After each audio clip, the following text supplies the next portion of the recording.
Chapter 18, Industrial Supremacy by Anna Otan and Elise Starr. Introduction. About 2 decades after Lincoln's death, the United States had become one of the most prosperous manufacturing nations in the world. While the middle and upper class were experiencing great benefits in the industry, farmers and lower-class workers were being just pushed to the side. A couple things that contributed to the growth were raw materials and labor supply. Industrial technologies. The main factor of the economic growth was due to the emergence of new technologies. Many inventions that we still use on a daily basis today were invented by early 1900s men, such as Alexander Graham Bell, developing the first telephone, and Thomas Edison, inventing the light bulb. Edison and others led to further advancements with the light bulb and soon could electrify the whole city. Iron and steel production. Most of the influential technological developments was the conversion of iron into steel by using the Bessemer system or open heart process. These innovations allowed steel to be produced in abundance for the use of locomotives, rails, and girders for development of tall buildings and transportation. Automobile and airplanes. What made the invention of automobiles and airplanes possible was the creation of gasoline and the self-contained engine, which later produced the internal combustion engine. The Duriers created the first motor vehicle, and later, in 1896, Henry Ford created the first cars that would later still bear his name, all the way to present day. In 1895, there were only 4 automobiles, but 20 years later, mass increased, producing nearly 5 million. The Wright brothers improved their glider, and it could now fly 23 miles. Research and development. While corporate research and development was going on, the government support was declining. There was a quarrel between the scientists and the engineers because scientists preferred to stick to basic research and not use it right away for inventions. Science of production.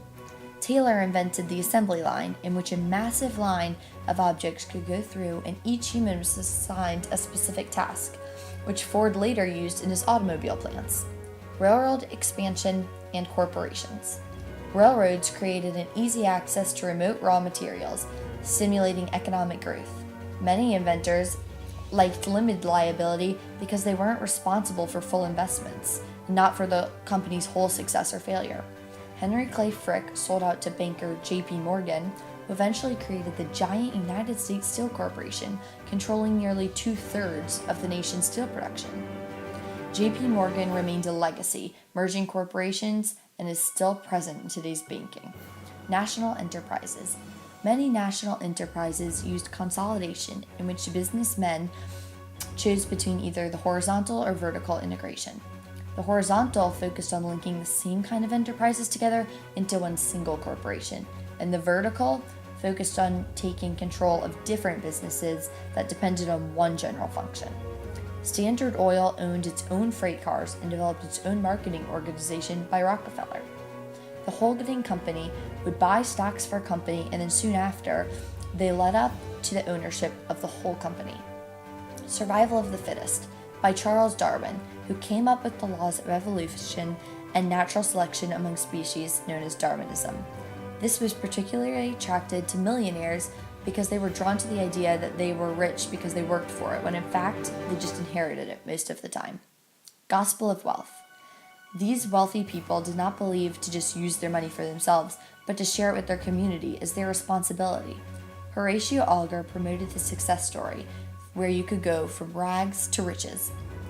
The alternative version, Lester Frank Ward argued that civilization should not be controlled by government, but by our self-intelligence. Problems with monopoly. As the monopolies were forming, many people were against the monopolies because they were dominating and they could charge whatever prices they wished because they had no competition whatsoever. The immigration workforce. The working class began to expand as many immigrants came to America in search of job opportunities. Even though they made laws such as labor contract law, these laws did not really do much to stop immigration. Many tensions grew between immigrants, some angry about the different wages between them. Wages and working conditions. Beginning in just the 20th century, many American workers did not have much job security. Women worked in textile industries and domestic servants and were also paid a lot less than men. When the jobs weren't taken by men, the dangerous jobs were taken by machines. government also had child labor laws, which were never enforced. Emerging unionization. Many employees often attempted to get better working conditions, but most of the time it failed. One attempt was the railroad strike of 1877, when the railroad employees went on strike because their wages were cut by 10%. They destroyed equipment and rioted, resulting in deaths of 100 people. The Knights of Labor was an national organization which wanted 8-hour workdays, an end to child labor, and a higher wage. The organization eventually died off due to unwanted strikes not authorized by Powderly. The American Federation of Labor. The AFL started to appear before the tagline of the Knights of Labor organization, but this one represented highly skilled workers under the leadership of Samuel Gompers. They symbolized terrorism and violence and alarmed the public through their riots. The Homestead Strike. The Amalgamated Association of Iron and Steel Workers was the most powerful trade union. The Carnegie system, led by Carnegie and Henry Clay Frick, was dominating the steel industry, and they believed the Amalgamated should be demolished. When the strike beaters poured gasoline on the lake and set fire to it, military guards were forced, and they forced them to surrender. The workers had temporary victories, but eventually government, along with troops, stepped in to protect against these strikes. The Pullman Strike. George M. Pullman, the owner of Pullman Palace Car Company, cut the wages because of the Depression, causing workers to go on strike. This strike was less violent than the Homestead Strike because they didn't have any riots in the street or any resulting in any deaths. Sources of labor weakness. Labor sources began to lessen due to laws that were not enforced, resulting in unhappy workers and strikes. Many workers only worked for a certain time and then moved to other areas and got different jobs. Many workers fought against one another in order to emerge into the industrial economy. Conclusion. So after the Civil War, the nation started turning really industrial. New technologies and corporate managers were emerging, as well as the rapid growth of the nation's industries. In the economic strive, the minorities such as women and immigrants didn't receive the same benefits as their white male superiors. All groups tended to have problems with wages, leading to some strikes. Industrialization altogether brought on harsh realizations, but still had some progressive effects. What can we learn from the first great rise of industrialism and capitalism in the United States that can affect our future economic well-being as a nation? There were many great advances during the Industrial Revolution that helped shape today's American society. One of the many advancements, the assembly line.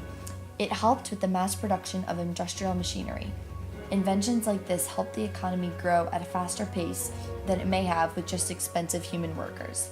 In the early 1800s, when slavery was still prosperous, they had many slave riots, and the government really didn't learn the lesson because in the later centuries, when businesses began to flourish, people began to riot because of mistreatment, child labor, and wage cuts. We can learn from these past struggles by treating every human with respect, consideration, and equality. I hope you learned a lot about industrialization on our presentation.